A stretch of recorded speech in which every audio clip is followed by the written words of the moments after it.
بسم اللہ الرحمن الرحیم. السلام علیکم ناظرین. پروگرام نقطہ نظر کے ساتھ میں ہوں سلمان حیدر. مجیب الرحمان شامی صاحب بھی اسٹوڈیو پر موجود ہیں. گفتگو میں جانے سے پہلے ٹاپ سٹوریز.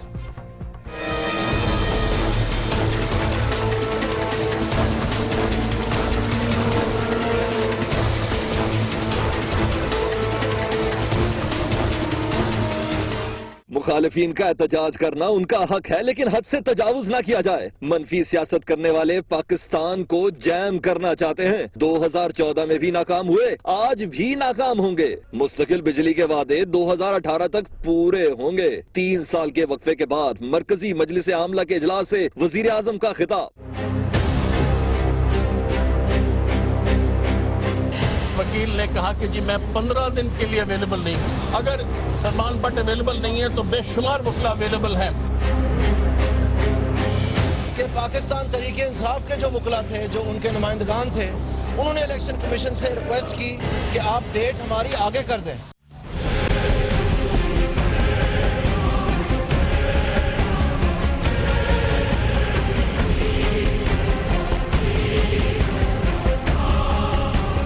کیا جمہوریت کے خلاف ایک اور لندن پلان کی تیاری ہے، یا لندن پلان بننے سے پہلے ہی ختم؟ طاہر القادری صاحب نے کینیڈا کی اڑان بھر لی. پیٹ اور پی ٹی آئی کے تعلقات اتنے کشیدہ کیوں ہوئے؟ دارالعلوم حقانیہ کو گرانٹ کا معاملہ ہے یا رشتے والی بات، یا آخری وقت میں بات بن جائے گی؟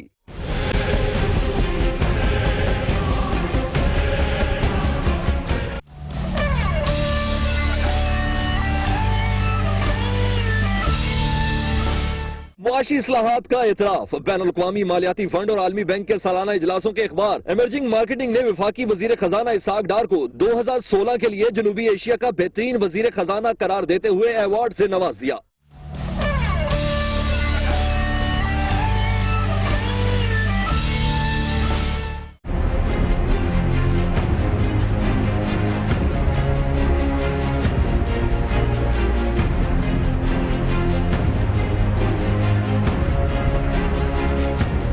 سینٹ لوئس کی واشنگٹن یونیورسٹی میں دوسرے امریکی صدارتی مباحثے میں بھی ہلری چھائی ہوئی نظر آئیں. مرتے کیا نہ کرتے، ڈونلڈ ٹرمپ نے کیپٹن ہمایوں کو ہیرو تسلیم کر لیا. 2.25 گھنٹے جاری رہنے والے مباحثے کو پوری دنیا نے دیکھا.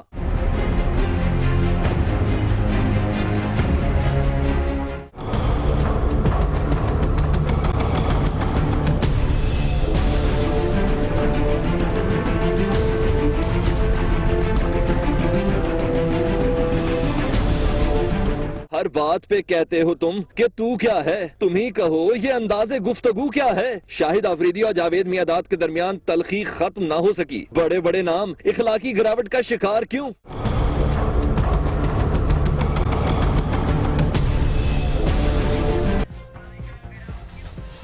ویلکم بیک ناظرین. شامی صاحب، آج وزیر اعظم کی زیر صدارت مجلس عاملہ کا اجلاس ہوا. خیر 3 سال کے وقفے کے بعد ہوا.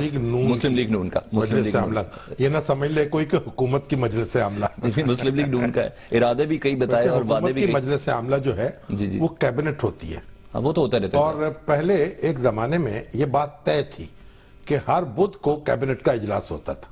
ٹھیک. لیکن اب ماشاءاللہ کئی بدھ گزر جاتے ہیں اور کیبنٹ کا اجلاس بھی نہیں ہوتا. صحیح. کابینہ کے وزیر جو ہیں وہ بھی بیچارے ایک دوسرے کی طرف دیکھتے رہتے ہیں اور وزیر اعظم ہاؤس کے دروازے ان پر نہیں کھلتے.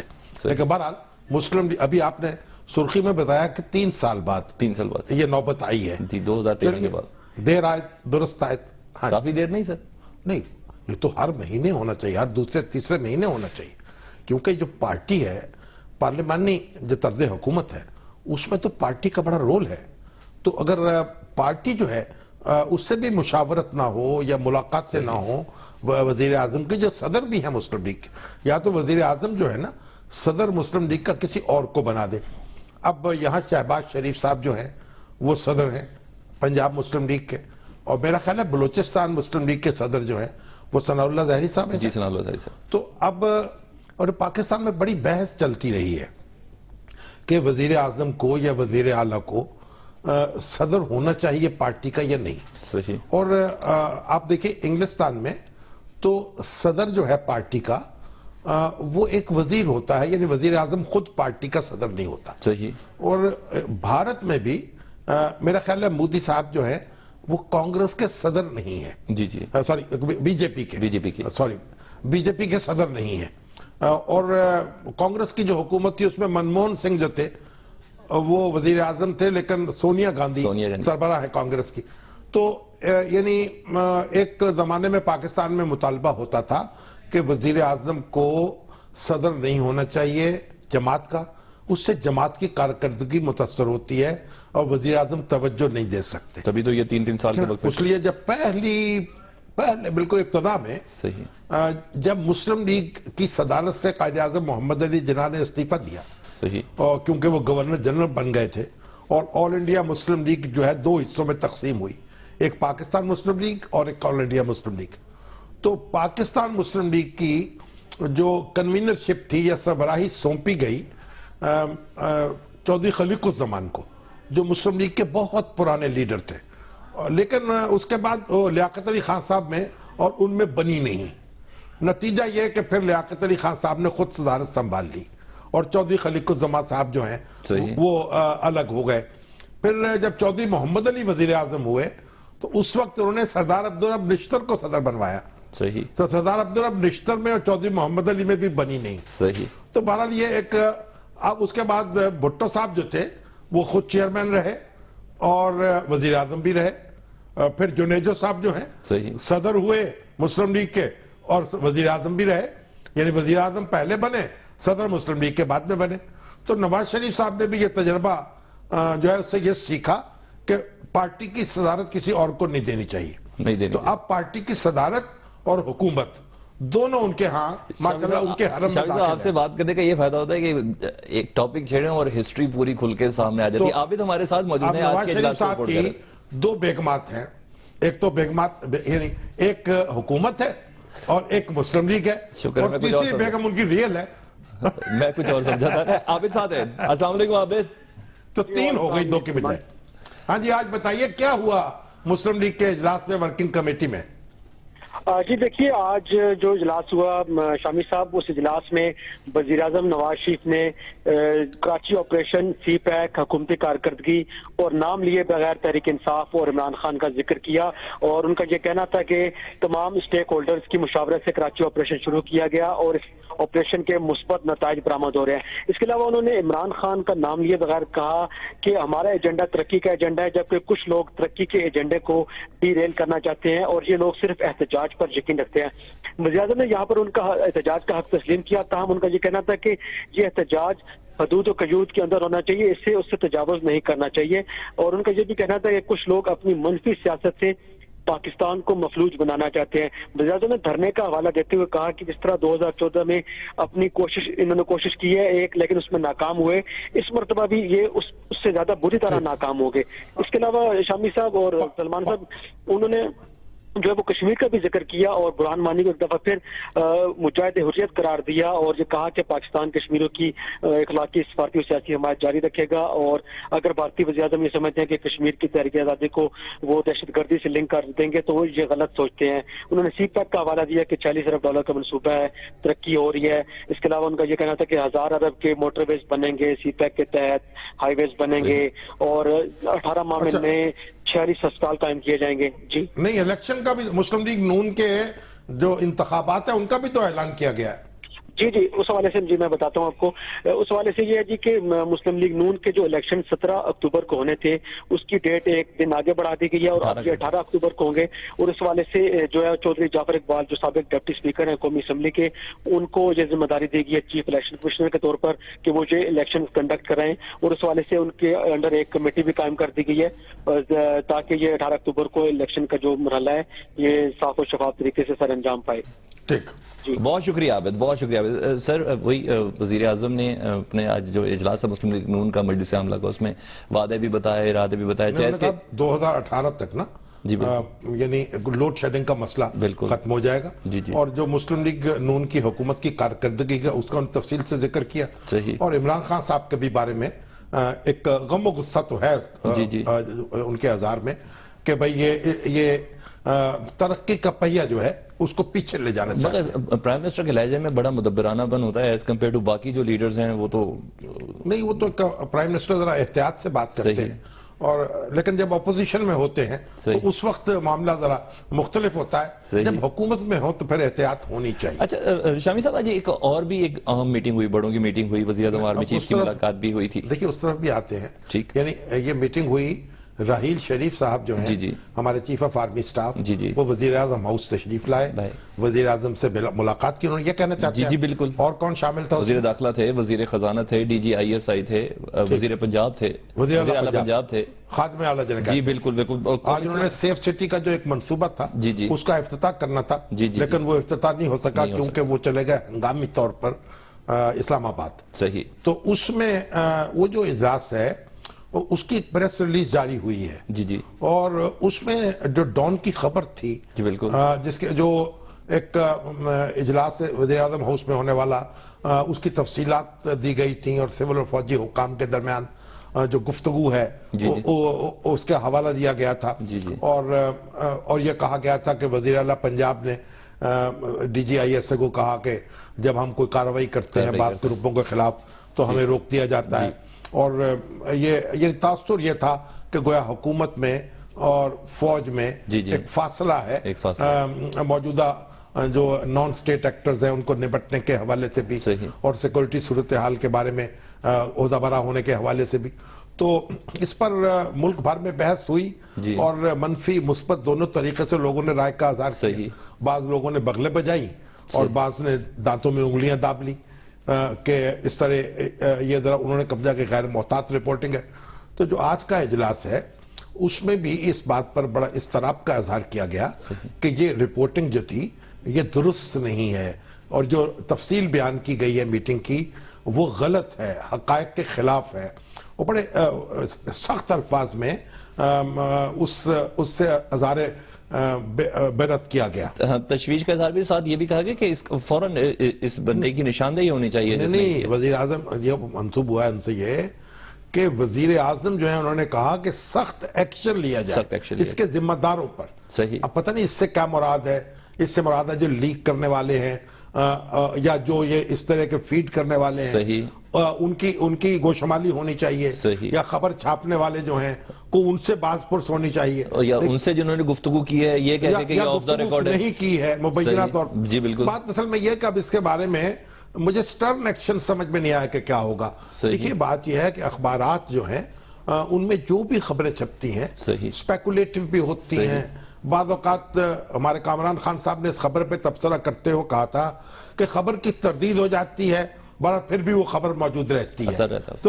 لیکن میرا یہ خیال ہے کہ اتنا زیادہ سنجیدگی سے اس کو نہیں لینا چاہیے تھا, کیونکہ ایک خبر جو ہے بہرحال ایک خبر ہوتی ہے, اس کی تردید کر دی گئی اور وہ صورتحال واضح ہو گئی, نقطہ نظر حکومت کا معلوم ہو گیا, جو پارٹیسپینٹس سے انہوں نے اپنی بات کر دی. تو آپ ایک خبر جو ہے اس پر اتنا ہنگامہ جو ہے یا اتنے بڑا اجلاس اور اتنی بڑی پریس ریلیز جو ہے وہ کوئی مجھے تھوڑا سا تجاوز معلوم ہوا. اس اجلاس میں قومی سلامتی, خطے کی صورتحال اس پہ بھی بات ہوئی, لیکن اس پر بھی بات ہوئی. مطلب یہ کہ پریس ریلیز جو ہے اس میں تو اسی کا گرد گھوم رہی ہے. تو بہرحال لیکن اپنے جو اخبار نویس بھائی ہیں ان کو بھی ایک مشورہ تو دیا جا سکتا ہے, پہلے بھی آپ نے دیا تھا, کہ وہ احتیاط سے کام لیں. یہ جو قومی سلامتی کے ایشوز ہیں ان کے بارے میں احتیاط کرنی چاہیے. اور اب یہی مشورہ ہم اپنے وزیر اعظم کو بھی دے دیں گے کہ سٹرن ایکشن جو ہے وہ وضاحت کر دیں کہ یہ سٹرن ایکشن کس کے خلاف لینا چاہتے ہیں وہ.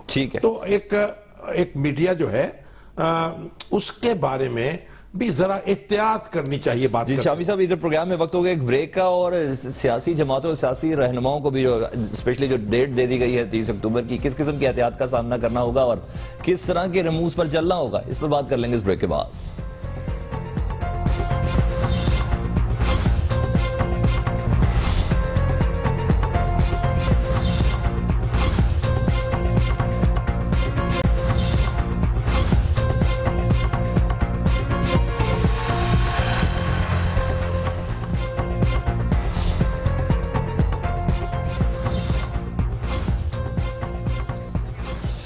ویلکم بیک ناظرین. عمران خان نے 30 اکتوبر کی ڈیٹ دی ہے اسلام آباد کو لاک ڈاؤن کرنے کی. شامی صاحب سے پوچھ لیتے ہیں کس حد تک کامیابی ہے, اور ماضی کی جو مثالیں ہیں اس میں تو 126 دن کا دھرنا تھا, شہر شہر جلسے تھے, گول تو کہیں اچیو نہیں ہوئے. دیکھیں پہلے ایک بات سن لیجیے, کہ آج الیکشن کمیشن میں درخواستیں جو ہیں ان کی سماعت بھی ہوئی ہے، جی جی بالکل، اور اس کے بعد ہمارے جو ہیں دانیال صاحب جی جی اور نعیم الحق صاحب جی جی ایک دوسرے سے گتھم گتھا بھی نظر آئے ہیں۔ بچت ہو گئی بس تھوڑی۔ لیکن پہلی بات یہ ہے کہ جب ایک درخواست، ایک مسئلہ زیر بحث ہے الیکشن کمیشن میں، صحیح اور وہی مسئلہ جو ہے آپ لے گئے ہیں سپریم کورٹ میں بھی، صحیح تو پھر اس پر کسی دھرنے کا یا مظاہرے کا جواز کیا ہے؟ صحیح، اور ایک بات تو یہ ہے۔ دوسری بات یہ کہ اگر آپ ایسا ہنگامہ اٹھانا چاہتے ہیں جس سے کسی بالاتر از دستور کارروائی کا راستہ ہموار ہو جائے، صحیح تو ہم اس میں غیر جانبدار نہیں رہ سکتے۔ ہم یعنی میں اور آپ، صحیح ایک پاکستانی کے طور پر بھی، ایک میڈیا پرسن کے طور پر بھی، صحیح اور اس کے ساتھ ہی میں اپنے جو دوسرے بھائی بند ہیں نا ہمارے میڈیا کے، ان کو بھی یہ گزارش کروں گا کہ غیر جانبدار مبصر نہ بنے۔ صحیح یہ ہمارا اپنا معاملہ ہے، دستور کی حفاظت، دستوری عمل کی حفاظت، صحیح، یہ ہم سب کی ذمہ داری ہے۔ بالکل، اور جہاں اس کو کوئی خطرہ لاحق نظر آتا ہو، پوری شدت سے اس پر آواز اٹھانی چاہیے۔ صحیح، عمران خان صاحب کا حق سیاست اپنی جگہ ہے، ہم اس کا احترام کرتے ہیں۔ حق سیاست بھی اپنی جگہ ہے، اس کا احترام کرتے ہیں۔ حق اختلاف بھی اپنی جگہ ہے، اس کا بھی احترام کرتے ہیں۔ لیکن ان کو ووٹ ملے، وہ حکومت بنائے، چشمے ماں روشن دل ماں شاد، صحیح، لیکن کسی غیر قانونی اقدام کی حمایت نہیں کی جا سکتی، اور کوئی ایسا اقدام جس کے نتیجے میں کسی غیر قانونی اقدام کا خدشہ پیدا ہو جائے، اس سے بھی ہمیں گریز کرنا ہوگا، اس کی حمایت سے۔ شامی سے متصل سوال ہے کہ جب اس طرح کے آپ نے لاک ڈاؤن کی کال دے دی اور یہ درخواستیں آپ کی الیکشن کمیشن میں بھی ہیں، سپریم کورٹ میں، کیا اداروں پہ پریشر ہوتا ہے؟ نہیں، واقعی اداروں pressure build پریشر ہوتا ہے؟ آئے گا، اداروں کو اس پر نوٹس لینا چاہیے۔ بھئی ایک زمانے میں جب ہم لوگوں نے اس میدان صحافت میں قدم رکھا تھا، تو جب کوئی چیز سپریم کورٹ میں یا ہائی کورٹ میں زیر بحث آتی تھی، کوئی درخواست سماعت کے لیے منظور ہو جاتی تھی، اس پر بحث ختم کر دیتے تھے، اس کے بارے میں کوئی خبر چھپ نہیں سکتی تھی اخباروں میں۔ اور ایک فریق جو ہے، کیا وہ اداروں کو دباؤ میں لا کر ان سے کوئی مرضی کا فیصلہ کرانا چاہتا؟ وہ کہتے ہیں، عمران خان صاحب اور ان کے حامی کہتے ہیں جی ادارے جو ہیں وہ آزاد نہیں ہیں۔ میں نے بھئی ادارے تو ہم نے سپریم کورٹ کو اور ہائی کورٹ کو تو ہم نے آزاد کرایا تھا، اتنی جد و جہد کی۔ اب حکومت کا کوئی عمل دخل نہیں ہے سپریم کورٹ اور ہائی کورٹ کی تقرری میں، پوسٹنگ میں، ٹرانسفر میں۔ اور اسی طریقے سے نیب جو ہے، وہ بھی چیئرمین جو ہے خود مختار ہے، صحیح، ایک دفعہ مقرر کر دیا، نہ اسے وزیر اعظم نکال سکتے ہیں، نہ قائد حزب اختلاف نکال سکتے ہیں۔ یہ با اختیار ادارے ہیں، یہ مقتدر ادارے ہیں، یہ باعزت ادارے ہیں، یعنی اپنی تمام اصل حالت، اصل صورت میں یہ کام بھی کر رہے ہیں۔ اصل حالت میں کام کر رہے ہیں۔ ان کو آزادانہ کام کرنے کا موقع ملنا چاہیے۔ اس کا مطلب یہ نہیں ہے کہ میں دوست دے کے ان سے کہوں کہ میرے بارے میں فیصلہ کرو، یا آپ دوست دے کے کہیں، یہ بھی غلامی ہے۔ آزادی کے نام پر اگر آپ ان کو خود غلام بنانا چاہتے ہیں، صحیح، یہ برداشت نہیں ہو سکتا۔ جمہوریت کے ساتھ لگا نہیں کھاتا، اس رویے پر نظر ثانی کرنی ہوگی، ایک بنیادی بات ہے۔ اب آپ آئیے لندن پر۔ بالکل، ابھی اس سلسلے میں عمران خان صاحب نے کوششیں بھی شروع کر دی ہیں۔ کہا جا رہا ہے کہ شیخ رشید، جہانگیر ترین چودھری سرور بھی لندن پر موجود ہیں، اور لندن ہی کی تو بات ہے تو بیروزی فضل جاوید ہمارے ساتھ نے کوشش شروع کی ہے کہ نہیں، کیونکہ ابھی تک تو انہوں نے ایسا کوئی بیان نہیں دیا۔ میڈیا اسپیکولیشن یہی ہے۔ اظہر سے نہ بات کر لیں، چلیے ان سے بات کر لیں کہ عمران خان صاحب نے ابھی تک کوئی ایسی بات نہیں کی۔ السلام علیکم اظہر۔ جی وعلیکم السلام سلمان۔ اظہر جاوید صاحب یہ بتائیے، یہ خبریں آ رہی ہیں کہ لندن میں یہ سارے لوگ اکٹھے ہو رہے ہیں، کوئی پلان کر رہے ہیں، کیا یہ بات درست ہے؟ شامی صاحب، کوشش تو کی گئی تھی کہ جناب شیخ رشید صاحب بھی لندن پہنچے، جہانگیر ترین صاحب بھی، سرور صاحب بھی، لیکن جو شیخ رشید صاحب کی کوششیں ہیں وہ اس دفعہ بارآور ثابت نہیں ہو سکی۔ انہوں نے بہت کوشش کی کہ وہ ڈاکٹر طاہر القادری صاحب سے ملاقات کریں، میسج بھی پہنچائے گئے، فون بھی کیے گئے، لیکن اس دفعہ ڈاکٹر طاہر القادری اپنا پہلو بچا کر صاف طور پہ وہ یہاں سے اب لندن سے نکل گئے ہیں۔ ان کی ایک صرف ٹیلی فون پہ بات ہوئی ہے ڈاکٹر طاہر القادری اور شیخ رشید صاحب کی، اس کے علاوہ معاملہ آگے نہیں بڑھ سکا۔ جہاں تک پی ٹی آئی کے رہنماؤں کا تعلق ہے، جو سرور صاحب کہتے ہیں کہ وہ یہاں پر کشمیر کے کاز کے لیے کچھ کانفرنسز اٹینڈ کرنے آئے ہیں، جہانگیر ترین صاحب کہتے ہیں وہ تھکے ہوئے تھے، اپنی تھکاوٹ اتارنے آئے ہیں، لیکن معاملہ کچھ اور تھا۔ اگر شیخ رشید صاحب کامیاب ہو جاتے ڈاکٹر طاہر القادری سے ٹائم لینے کے لیے، ان کو میٹنگ کے لیے, تو پھر یہ کوشش آگے بڑھتی. لیکن اس دفعہ ڈاکٹر طاہر القادری صاحب نے کوئی خاطر خواہ جواب نہیں دیا, اس لیے کافی مایوسی بھی نظر آ رہی ہے ہمیں صاحب اور پی ٹی آئی کے حلقوں میں یہاں پہ. اچھا, اب آپ یہ دیکھیے, بہت شکریہ سر. یہ کس قسم کی تھکاوٹ ہے جو لندن میں اترتی ہے جا کے. بالکل, میں تو ابھی لندن سے ہو کے آیا ہوں 4 دن میں تو تھک کے واپس آیا ہوں.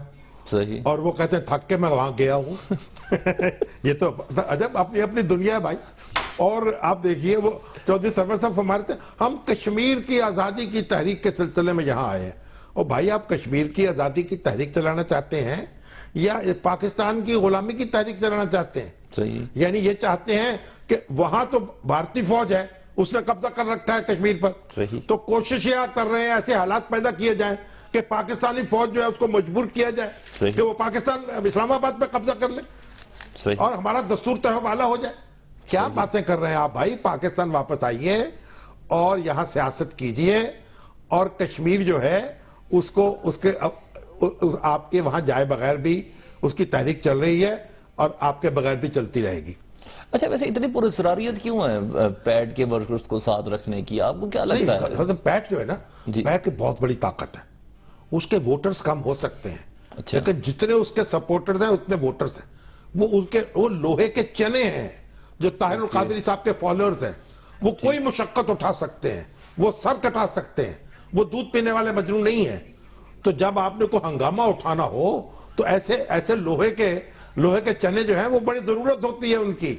اب وہ طاہر القادری صاحب جو ہیں وہ ایندھن بننے کو تیار نہیں ہے فی الحال. تو انہوں نے کہا نہیں بھائی, میرے کارکن جو ہیں سمجھدار ہیں تھوڑے. نہیں, اپنے کارکنوں کا بھی خیال ہے نا. وہ کس یعنی پرائی شادی میں عبداللہ دیوانہ, ویسے بھی پچھلا قصاص پورا نہیں ہوا نا. ہاں, تو اس لیے طاہر القادری صاحب ابھی طرح دے گئے ہیں.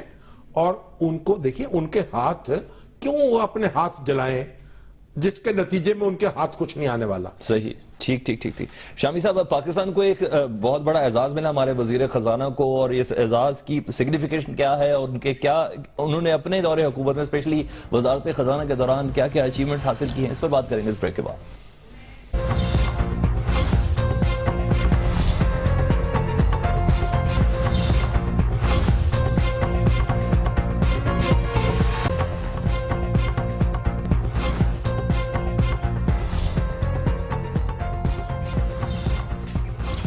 ویلکم بیک ناظرین. معاشی اصلاحات کا اعتراف کیا گیا ہے. پاکستان کی بین الاقوامی مالیاتی فنڈ اور عالمی بینک کے سالانہ اجلاس کا ایک اخبار ہے. ایمرجنگ مارکیٹنگ نے وفاقی وزیر خزانہ اسحاق ڈار کو نہ صرف ایک جریدہ ہے ایمرجنگ مارکیٹس, اس جریدہ 2016 کے لیے جو پاکستان کے وزیر خزانہ اسحاق ڈار, ان کو بہترین وزیر خزانہ قرار دیا.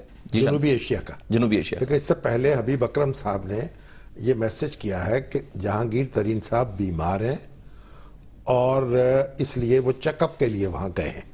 اللہ تعالیٰ ان کو صحت عطا فرمائے. اور یہ جو حبیب اکرم صاحب جو ہیں آج کل تحریک انصاف کی خبریں یہ بھی دیتے ہیں, حالانکہ یہ ہارون الرشید صاحب کے ذمہ ہوتا تھا. لگتا ہے کہ کوئی رول کچھ بدل بھی رہے ہیں. تو اچھی بات ہے, حبیب اکرم صاحب کا پہیہ لنگ رہا ہے. حبیب اکرم صاحب کے اگر پی ٹی آئی سے اچھے تعلقات ہو گئے ہیں تو ہمیں بڑی خوشی ہوگی.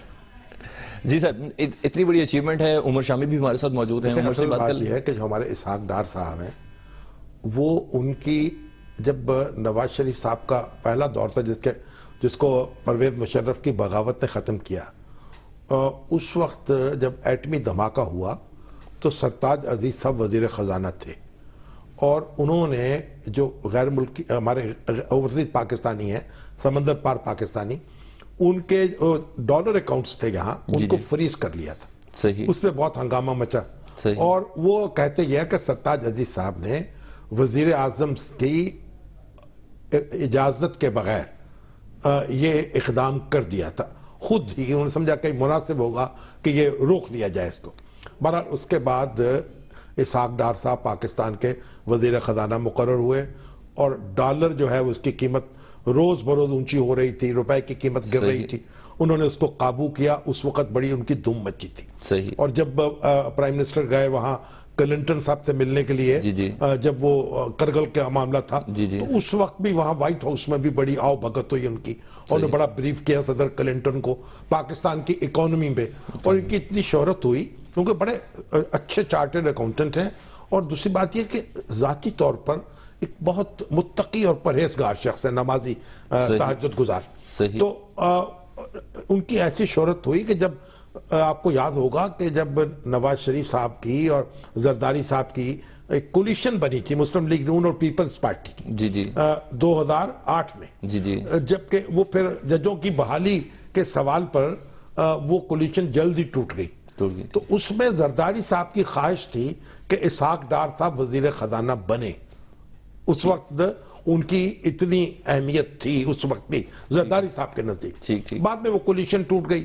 تو اب نواز شریف صاحب جب اسی زمانے کے بعد جب کالی پٹیاں مان کے حلف لیا گیا تھا, ہاں جی, اور جب یہ ہمارے نواز شریف صاحب کی حکومت بنی تو پھر وزارت خزانہ جو ہے پھر اسحاق ڈار صاحب کے پاس آئی. اور اس وقت یعنی اس کے کچھ فیکٹرز تو ہیں, کچھ قدرتی بھی ہیں کہ تیل کی قیمتیں جو ہیں وہ کم ہو گئی, اس سے پاکستان پر پریشر بہت, فورن ایکسچینج کا جو تھا وہ کم ہو گیا, اور کچھ اقدامات انہوں نے بھی کیے.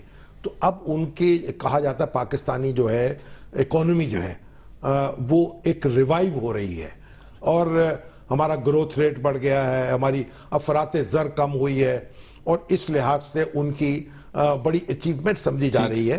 تو یہ جو ایمرجنگ مارکیٹس ایک رسالہ ہے لندن سے جایا ہوتا ہے میرا خیال, جی جی, اس نے ان کو جنوبی ایشیا کا بہترین وزیر خزانہ قرار دیا ہے. اور لندن میں جو نیو یارک میں یا واشنگٹن میں جو اجلاس ہوا, جی جی, واشنگٹن میں, جی جی, تو اس میں وہ جو رسالہ ہے وہ وصول کیا, وہ ایوارڈ وصول کیا ہمارے جیلانی صاحب نے, جیلانی صاحب, عباس جلیل جیلانی جو ہمارے امبیسڈر ہیں. تو تھوڑی سی گفتگو کیا آپ عمر شامی صاحب سے؟ جی, عمر شامی صاحب سے بھی کر لیں. اس ساری گفتگو تو آپ نے بتا دی کہ کون کون سے ایوارڈ تھے. یہ بتائیے گا عمر کہ یہ پاکستان کے لیے بہت بڑا ایوارڈ ہے کہ وزیر خزانہ کے لیے بہت بڑا ایوارڈ ہے؟ السلام علیکم جی. وعلیکم السلام. کافی تفصیل جو ہے وہ تو شامی صاحب نے بتا دی ہے. یہ اصل میں ایمرجنگ مارکیٹ جو رسالہ ہے یہ عموماً جب یہ آپ کے جو بڑے فائنینشیل انسٹیٹیوشن جیسا آئی ایم ایف ہے, ورلڈ بینک ہے, ان کے جب اجلاس ہوتے ہیں سالانہ, اس موقع پہ اپنا خصوصی نمبر شائع کرتے ہیں. اب انہوں نے اپنا نام تبدیل کر کے گلوبل مارکیٹس کر دی ہے. تو کچھ لوگ یہ خبریں بھی دے رہے تھے کہ شاید آئی ایم ایف نے یا ورلڈ بینک نے یہ اعزاز جو ہے وہ اسحاق ڈار صاحب کو دیا ہے. تو ایسی بات نہیں, ایک پرائیویٹ آرگنائزیشن جس طرح انہوں نے پہلے بتایا شامی صاحب نے, اور لندن بیسڈ یہ آرگنائزیشن ہے. تو یہ ویسے ایک پریسٹیجیس پلیٹ فارم ہے, لیکن یہ اعزاز جو ہے بہرحال انہوں نے اسحاق ڈار صاحب کو دیا ہے. اس سے پہلے یہی آرگنائزیشن جو ہے شوکت عزیز صاحب ہاں جی ان کو بھی دے چکی ہوئی ہے, بلکہ علی رضا صاحب جو ہمارے نیشنل بینک کے پریزیڈنٹ تھے ان کو بھی دے چکی ہوئی ہے. اور جو وجوہات انہوں نے بتائی ہیں یہ ایوارڈ دینے کی, ان کو انہوں نے یہ کہا ہے کہ بھئی پاکستان کی معیشت جو ہے اس کو آپ آئیڈیل صورتحال میں نہیں کہہ سکتے اس وقت, اور نہ ہی کوئی بیرونی سرمایہ کاروں کی وہ جنت بن گئی ہے. لیکن خوشی کی بات یہ ہے کہ پچھلے 3 سال میں جب سے اسحاق ڈار صاحب وزیر خزانہ بنے ہیں تو کسی بڑے بحران کا یہ معیشت شکار نہیں ہوئی, اور ایک خاص قسم کی سٹیبلٹی اس کے اندر آئی ہے. جس طرح انہوں نے پہلے بتایا بھی کہ افراط زر جو ہے اس کی شرح میں کمی ہوئی ہے, جو فورن ایکسچینج جو ہے آپ کا ریزروز وہ $23 بلین تک پہنچے ہیں. کچھ تھوڑی سی گروتھ بھی آپ کے پچھلے 7-8 سال میں نسبتاً بڑی ہے, بہتر ہوئی ہے. پھر کچھ انہوں نے اسٹرکچرل ریفارمز کی بات بھی کی ہیں جس میں اسٹاک مارکیٹ ریفارمز ہیں. تو اس طرح کی جو فورن ڈائریکٹ انویسٹمنٹ ہے یعنی بیرونی سرمایہ کاری ہے, اگرچہ اس کا ناطہ انہوں نے بھی سی پیک سے ہی جوڑا ہے, لیکن انہوں نے کہا اس میں کچھ اضافہ ہوا ہے. تو اس لیے انہوں نے یہ ایوارڈ ان کو دیا. ان کا خیال ہے کہ جو پاکستانی معیشت ہے اس میں ایک سٹیبلٹی کی صورتحال آئی ہے. اچھا عمر, آپ اپنے تجزیے میں بھی کافی زیادہ احتیاط کا دامن رکھے ہوئے. یہ بتائیے کہ کہیں نہ کہیں انٹرنیشنلی پاکستان کی ریکگنیشن ہے نا؟ نہیں, ریکگنیشن ہے. اصل چیز تو یہ ہے کہ دیکھیں جو آرگنائزیشن ہوتی ہیں ظاہر ہے وہ تو کوئی نہ کوئی ایوارڈ جو ہے کسی نہ کسی بنیاد پہ ہی دیا جاتا ہے. تو اس حوالے سے تو دیکھیں انکار آپ نہیں کہہ سکتے کر سکتے کہ بھی معیشت جو ہے اس میں ایک سٹیبلٹی تو آئی ہے, یعنی استحکام تو آیا ہے. اب اصل چیز یہ کہ کیا یہ مطلوبہ استحکام ہے, کیا چیلنجز معیشت کو درکار ہیں, کیا یہ پائیدار ہے. میرے نقطہ نظر میں تو بڑے کئی الارمنگ انڈیکیٹرز ہیں پاکستانی معیشت کے لیے جو ہے, اور اس پہ جو ہے نا بھی خوشی کی بغلیں بجانا ذرا قبل از وقت ہوگا. آپ دیکھیں ایک بہت بڑا مسئلہ جو ہمیں درپیش ہے اس وقت, جس کی طرف نہ ہمارا میڈیا توجہ دے رہا ہے اس طریقے سے اس طرح دینی چاہیے, نہ ہی لوگ اس پہ بول رہے ہیں, نہ پارلیمنٹ میں گفتگو ہو رہی. جو ایکسپورٹس ہیں ہماری, آپ دیکھیں کسی بھی ترقی پذیر ملک کے لیے جو ایکسپورٹس ہوتی ہیں وہ ریڑھ کی ہڈی ہوتی ہیں. اور پچھلے 40 سال میں آپ اٹھا کے دیکھ لیں جس بھی ملک نے بشمول چائنا کے ترقی کی ہے اس سے اپنے ایکسپورٹس کے بل پہ ترقی کی ہے. پاکستان میں بدقسمتی سے پچھلے 3 سال سے آپ کی ایکسپورٹس جو مسلسل گر رہی ہیں, یعنی $25 ارب سے آپ کی ایکسپورٹس جو ہیں وہ $21 ارب پہ آ گئی ہیں, اور آپ کی امپورٹس جو ہیں وہ $46 ارب پہ ہیں. تو یعنی کہ آپ اس وقت جو ہے صرف 46% اپنی امپورٹس کا اپنی ایکسپورٹ سے پورا کر رہے ہیں. یہ ایک بڑا الارمنگ انڈیکیٹر ہے آپ کی اکانومی کے لیے, اور یہ کوئی اچھی صورتحال نہیں ہے آپ کی اکانومی کے لیے. جو کئی ملک آپ دیکھیں, مثلا ویتنام جو ہے وہ اب نیا ایشین ٹائیگر بنا ہے. ویتنام 90% جو اس کی جی ڈی پی ہے وہ ایکسپورٹ سیکٹر سے ہے. انڈیا ایون 23% پہ ہے, ہم 7% پہ آ چکے 13% سے. تو ایک تو یہ بڑا ایک میں سمجھتا ہوں الارمنگ انڈیکیٹر ہے پاکستانی اکانومی کے لیے جو ہے. دوسری بات یہ کہ دیکھیں فورن ڈائریکٹ انویسٹمنٹ جس کو بیرونی سرمایہ کاری کہتے ہیں, کسی بھی معیشت کے لیے وہ بڑی ضروری ہوتی ہے. اور پاکستان میں اگر جب بیرونی سرمایہ کاری پچھلے سال 2 سالوں میں بڑھی ہے, اس سال تقریباً $1 ارب کے قریب ہے, لیکن اس میں بھی آپ دیکھیں گے تو 55% حصہ تو چائنا کا ہے اس کے اندر جو ہے, اور سی پیک کے پروڈکٹ سے ریلیٹ کر رہا ہے. باقی جتنے بھی ممالک ہیں وہاں سے جو بیرونی سرمایہ کاری اس میں کمی آ رہی ہے. تو ہم بہت زیادہ جو ہے انحصار ہمارا سی پیک کے اوپر ہے, جو اچھی بات بھی ہے, ٹھیک ہے نا. لیکن اصل چیز یہ ہے کہ ہمیں اپنی انڈسٹری کو اور دوسرے بھی ایسے جو ہے اقدامات اٹھانے جس سے فورن ڈائریکٹ انویسٹمنٹ دوسرے ممالک سے بھی بڑے ہمارے اندر جو ہے. لیکن عمر, کرنٹ اکاؤنٹ ڈیفیسٹ تو ہمارا بہت کم ہوا ہے. دیکھیں یہ آپ نے جیسا پہلے بات کی کرنٹ اکاؤنٹ ڈیفیسٹ ہمارا کم ہوا ہے, اور اس کی ریزن یہ کہ $4 سے $5 ارب تو ہر سال ہمیں فائدہ ہو رہا ہے جو تیل کی قیمتیں گری اس سے جو ہے. ٹھیک, اس کے باوجود بھی اس وقت $2.25 ارب کے کرنٹ اکاؤنٹ ڈیفیسٹ پہ آپ بیٹھے ہوئے ہیں. لیکن آپ یہ دیکھیں کہ آپ کی امپورٹس $46 بلین ہیں, آپ کی ایکسپورٹ جو ہے وہ $20-21 ارب ہیں, آپ $25-26 بلین جو ہے سال کا صرف ٹریڈ ڈیفیسٹ کر رہے ہیں.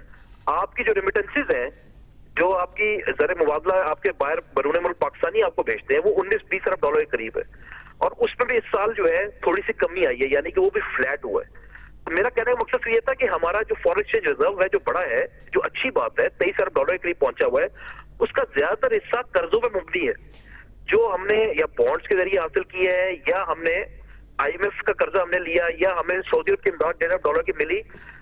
اصولی بات تو یہ ہے کہ یہ زر مبادلہ جو ممالک جمع کرتے ہیں وہ زیادہ اپنی ایکسپورٹ سے جمع کرتے ہیں, اور وہی زیادہ پائیدار بھی ہوتا ہے. نہیں, وہ تو درست ہے, لیکن ہمارے جو قرضے ہیں ان کی جو ریشو ہے جی ڈی پی کے ساتھ وہ تو کچھ 60% کے لگ بھگ ہے, وہ بہت زیادہ الارمنگ نہیں ہے. دیکھیں جی اس وقت وہ 65% ہے, 65% آپ کا جو 65% ہے, اور جو آپ کا فسکل ریسپانسبلٹی ایکٹ ہے اس میں 60% قریب اس کو ہونا چاہیے تھا. اور یہ آپ کی بات بالکل درست ہے کہ اس وقت یہ الارمنگ نہیں ہے. لیکن دیکھیں اسٹیٹ بینک نے خود اپنی رپورٹ میں لکھا ہے کہ اگلے سال سے آپ کو تقریباً $5 ارب ہر سال قرضوں کی ادائیگی میں دینے ہوں گے, اور اس وقت $73 بلین پہ آپ کا بیرونی قرضہ پہنچا ہوا ہے. تو اصل چیز یہ ہے کہ جب آپ یہ کرنٹ اکاؤنٹ ڈیفیسٹ یا فسکل ڈیفیسٹ کی بات کر رہے ہوتے ہیں تو وہ اس لیے کر رہے ہوتے ہیں, آپ قرضہ اس لیے لے رہے ہوتے ہیں کہ الٹیمیٹلی اس قرضے کو آپ ایسے پروڈکٹیو یوز میں لگائیں گے جس سے آپ کی آمدنی بڑھے گی, اور الٹیمیٹلی ڈیفیسٹ کم ہو جائے گا یا ختم ہو جائے گا, اور وہ آپ کی ایکسپورٹس بڑھنا اس کے لیے بہت ضروری ہے. تو اگر آپ قرض پہ قرض لیتے جائیں گے تو الٹیمیٹلی دیکھیں آج تو یہ 65% ہے, یہ آلریڈی آپ یہ دیکھیں اگر آپ پچھلے 5-6 سال میں اس کی گروتھ دیکھیں تو 59 بلین سے اٹھ کے $73 بلین پہ آ چکا ہے. تو اصل چیز یہ ہے کہ اس کی گروتھ جو ہے وہ بہت زیادہ ہونا کوئی بہت خوش آئند بات نہیں ہے. یہ بات درست ہے کہ دیکھیں ایک حد تک تو آپ کو اکانومیز کو برداشت کرنا پڑتا ہے ڈیفیسٹ وغیرہ جو ہے, لیکن الٹیمیٹلی آپ کی جو ایکسپورٹس ہیں اس کی گروتھ بھی اس لیے بہت ضروری ہے. آپ کی فورن ڈائریکٹ انویسٹمنٹ جو ہے اس میں اضافہ بھی بہت ضروری ہے اگر آپ نے اپنی اکانومی کو سسٹین کرنا ہے. پھر آپ یہ دیکھیں جو آپ کا گروتھ ریٹ ہے آپ کی اکانومی کا, اس وقت آپ 4.5% گروتھ ریٹ پہ بیٹھے ہیں, جو اگر جب پچھلے 8 سال میں سب سے زیادہ ہے. لیکن آپ کے ملک میں ہر سال 15 سے 20 لاکھ نوجوان جو ہے وہ جاب مارکیٹ میں داخل ہو رہا ہے. آپ کی اکانومی کو کم از کم 7% سے گرو کرنا چاہیے اگر آپ ان سارے لوگوں کو روزگار فراہم کرنا چاہتے ہیں. ان لوگوں کو روزگار فراہم نہ کرنے کے بڑے سوشل امپیکٹس بھی ہیں. تو اس لیے آپ کی اکانومی جو ہے, میں یہ بات بالکل تسلیم کرتا ہوں کہ ایک اسٹیبلائزنگ موڈ میں تو ہے, لیکن کیا یہاں سے یہ آگے گرو کر سکے گی, کیا یہ سسٹینیبل گروتھ ہے, کیا ہم اپنے اہداف آگے حاصل کر سکیں گے؟ یعنی بالکل عمر آپ کا یہی لگ رہا ہے کہ ہم نے زیادہ تر فوکس جو ہے وہ ہم نے چائنا انویسٹمنٹ پہ رکھا ہوا اور ہماری ایکسپورٹس پہ کام کرنا ضروری ہے. تو ظاہر ہے چائنا کی انویسٹمنٹ بھی تو ایف ڈی آئیز میں آتی ہے نا سر, باقی ممالک سے اپنی جگہ بہت ضروری ہے. نہیں دیکھیے نا آپ دیکھیے جب آپ کے ہاں یعنی دہشت گردی کا مسئلہ ہو, آپ کے ہاں بجلی پیدا نہ ہو رہی ہو, انرجی موجود نہ ہو, تو آپ کیسے ایف ڈی آئیز جو ہے اس کو انکریز کر سکتے ہیں؟ تو یہ چیزیں جو ان چیزوں کو تو ایڈریس کیا جا رہا ہے نا, جس کے نتیجے میں آپ توقع رکھ سکتے ہیں کہ آپ کے ہاں صنعت کا پہیہ تیز ہوگا اور انویسٹمنٹ بھی باہر سے آ سکے گی. دیکھیں آپ کی بات کسی حد تک تو درست ہے, لیکن ہوتا یہ کہ دیکھیں جو ایف ڈی آئی ہے وہ صرف اور صرف جو ہے وہ اس کا نام تو نہیں ہے جو آپ کا اپنا لا اینڈ آرڈر کی سچویشن ہے وہ آپ کے ملک میں کافی بہتر ہوئی ہے. آپ کی اوور آل بزنس انوائرمنٹ جو ہوتی ہے یعنی سرمایہ کاری کرنے کا جو ماحول ہوتا ہے وہ بھی ایک فیکٹر ہوتا ہے. جو آپ کا ریگولیٹری فریم ورک ہوتا ہے یعنی آپ کے جو قوانین ہوتے ہیں وہ قوانین کتنا سپورٹ کر رہے ہیں انویسٹمنٹ کو, اس کا بھی ایک بہت بڑا رول ہوتا ہے. عمر شامی آپ سے بات کر کے بہت اچھا لگا. ہم بات وزیر خزانہ کی کر رہے تھے, آپ نے پوری اکانومی کھول کے رکھ دیا. آپ کا بہت شکریہ. پروگرام میں وقت ہوا ایک بریک کا, ہمارے ساتھ رہیے.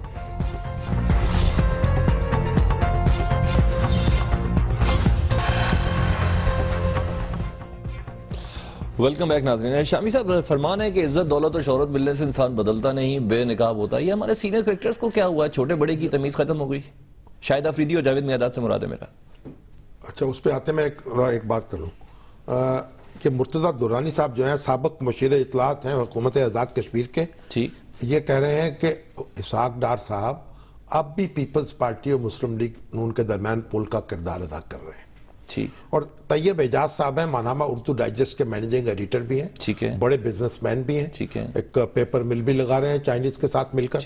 انہوں نے کہا کہ جناب مقامی سرمایہ کاری بھی بہت کم ہو رہی ہے پاکستان میں, باہر کی بات تو چھوڑ دیں, یہاں جو بزنس کرنے کا ماحول ہے وہ بھی موجود نہیں ہے, آسانیاں بھی فراہم نہیں کی جا رہی, وہ رکاوٹیں ڈالی جا رہی ہیں, انویسٹمنٹ یہاں نہیں کر رہا کوئی, تو اس طرف بھی توجہ دینے کی ضرورت ہے.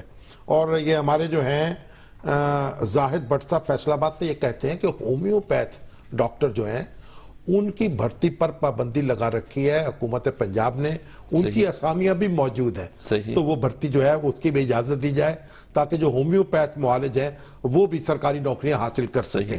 اچھا, اب آپ آ جائیے. اچھا, ایک بات سنیں, عرفان صدیقی صاحب جو تھے ان کو میں نے دیکھا مسلم لیگ کی ورکنگ کمیٹی میں بیٹھے ہوئے تھے, تو ابھی تک تو وہ غیر جانبدار تبصرہ نگار سمجھے جاتے تھے, تو مسلم لیگ نون میں بھی شامل ہو گئے ماشاءاللہ, اور ورکنگ کمیٹی میں پہنچ گئے, تو ان کو مبارکباد ہو. نہیں, ابھی تک اعلان ابھی نہیں ہوا تھا. اچھا, اب آپ آ جائیے شاہد افریدی اور جاوید میاں داد کے درمیان جو تو میں ہوئی ہے, جو چخ ہوئی ہے, جو بک بک ہوئی ہے, اس پر آپ کو افسوس ہو رہا ہے. آپ کو سنوا دوں پہلے پہلے وہ سن لیں, ذرا سن لیں, افسوس سے دکھ ہو رہا. آپ کے جو سیاستدان ہیں وہ کیا کرتے ہیں؟ وہ بھی دن رات یہی کچھ کر رہے ہیں. اور آپ کے جو میڈیا کے ماشاءاللہ اینکرز بڑے بڑے وہ کیا کرتے ہیں؟ وہ بھی مرغے لڑاتے ہیں, بٹیر لڑاتے ہیں. اب انہوں نے آپ کے ہاتھ میں یہ آ گئے بیچارے, یہ دونوں لڑ پڑے. نہیں سر, شامی صاحب آپ کی تربیت تو یہی ہے کہ چھوٹا جو ہے ہر حالت میں اس کو چھوٹا ہی رہنا چاہیے. تو یہ ان پہ ہماری سیاست کا اثر ہو گیا, بجائے اس کے کہ سپورٹس مین سپرٹ. میں نے آپ سے اتنی گول مول بات نہیں ہونے دینی. سیاست دانوں میں دیکھیں, کہتے ہیں سیاست دانوں میں سپورٹس مین سپرٹ ہو, ایک دوسرے کا احترام کریں, ایک دوسرے کے. نہیں شاہد صاحب, پہلے ایسے بات نہیں سمجھ لی, پہلے شاہد افریدی کی سنیں, میں نے باقاعدہ پورا فتویٰ لینا آپ نے, لیکن کون بدتمیز ہے. اس بار سیاست کا اثر ہو گیا ہے یا صحافت کا اثر ہو گیا ہے ہماری سپورٹس پر. سنا دیں, سنا دیں ذرا شاہد افریدی نے کیا کہا اور پھر میاں صاحب نے کیا جواب دیا. پیسوں کے لیے وہ جو پیسے جو میرے لیے آرگنائز کر رہے ہیں, میاں داد کو ساری زندگی پیسوں کا ہی مسئلہ رہا ہے اور ابھی بھی رہا ہے. ٹھیک ہے, آئی تھنک کہ اتنے بڑے کرکٹرز کو اس طرح کی چھوٹی بات نہیں کرنی چاہیے. یہی فرق عمران خان اور جاوید میاں داد میں تھا. نے بہت صحیح کہا, جب نمک حرامی کرتا ہے, نمک حرام ہوتے ہیں نا, یہ بھول گئے اپنا وقت. اس کے بھائی سے پوچھو, ان کے گھر والوں سے پوچھو, وہ بتائیں گے کہ جب یہ میرے ہاتھ میں آئے تھے جب سے, اور میں نے ان کو کھینچا, یہ وہ بندہ ہے جس کی میں نے ٹیسٹ کرکٹ میں سینچری کروائی. یہ عوام سے پتہ چل جائے گا, ایون دا کرکٹر سے پتہ چل جائے گا کہ یہ کس کے بارے میں بات کر رہا ہے. اور پیسے کی بات کر رہا ہے, اور پھر وہاں وہ کہہ رہے ہیں کہ نہیں یہ عمران نے تو بیچارے نے خود اتنی تعریف کر دی کہ میں سوچ نہیں سکتا کہ اس بندے نے میرے لیے کیا بول دیا. اب ایک لمحہ کا تحمل لیں, آپ بتائیں سیاست کا اثر ہو گیا ہے, صحافت کا اثر ہو گیا, کس کا اثر ہو گیا؟ خدا لگتی کہے نا جی, جو شاہد افریدی صاحب ہیں انہوں نے تو ہنستے مسکراتے ہوئے ایک چٹکی لی تھی, تو غصہ زیادہ آ گیا جاوید میاں داد کو. اگر وہ چھوٹا سمجھ کے نظر انداز کر دیتے تو بات ختم ہو جاتی. تو افریدی صاحب نے ایک صحافی کے سوال پہ اتنا بڑا تبصرہ کیوں کر دیا؟ اس لیے کہ ان کے پیسوں کی بات ہوئی تھی نا, تو شاید افریدی صاحب جو ہیں ان کو ذرا ان پہ کم نمبر ملیں گے, لڑائی کرنے میں ان کے نمبر کم ہو جائیں گے, جاوید میاں داد کو کچھ زیادہ ہو جائیں گے. ویسے ان کو چاہیے کہ جاوید میاں داد سینئر ہیں, ان سے وہ معذرت کر لیں.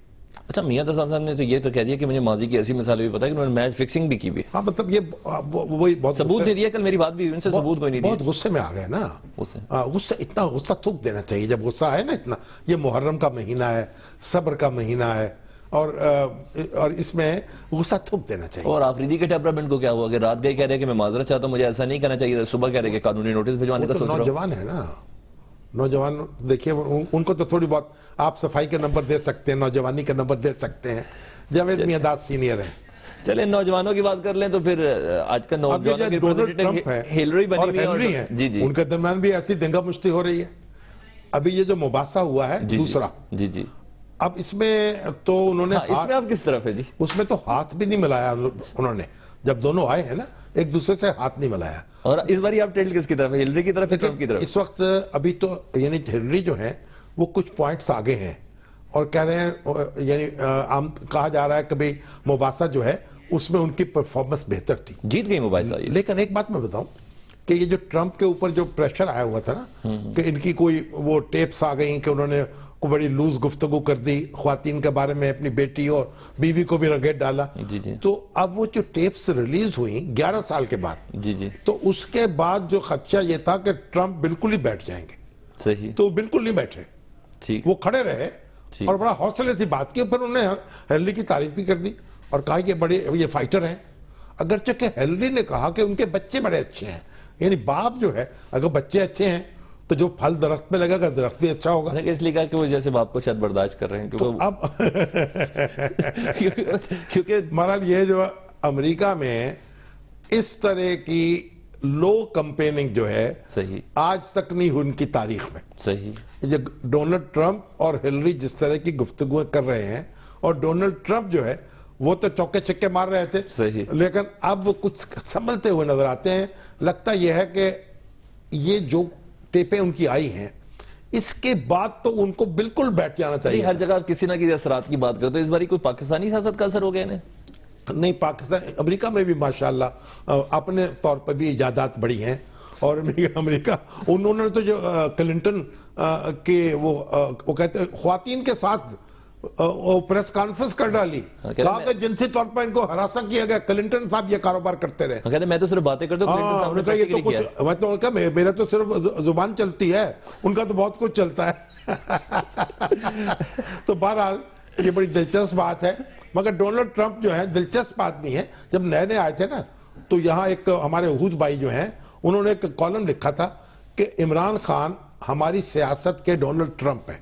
صحیح, تو اس پر ہماری پی ٹی آئی کے بعض لوگوں نے بڑی بغلیں بجائی تھیں, بڑی مسرت کا اظہار کیا تھا. اب پتہ نہیں کیا کہیں گے وہ. شامی صاحب آپ سے شاید, لیکن میرا خیال ڈونلڈ ٹرمپ بھی فائٹر ہیں اور ہیلری تو فائٹر نہیں ہے. آج میں نے ایک چیز اخذ کر لی آپ سے گفتگو کے دوران, شاہد افریدی صاحب, جاوید میاں صاحب, ہیلری کلنٹن, ڈونلڈ ٹرمپ, آپ ذرا میرا خیال ہے کمزور آدمی کا ذرا تھوڑا ساتھ دیں. نہیں, ان کو تو ایسا کریں گے یہ پاکستان میں لے آئیں ان کو, ٹھیک ہے, تو ان سے ہم بہت کچھ سیکھ لیں گے یا ان کو سکھا دیں گے. پروگرام سے سلمان حیدر کو اجازت دیجیے, اللہ حافظ.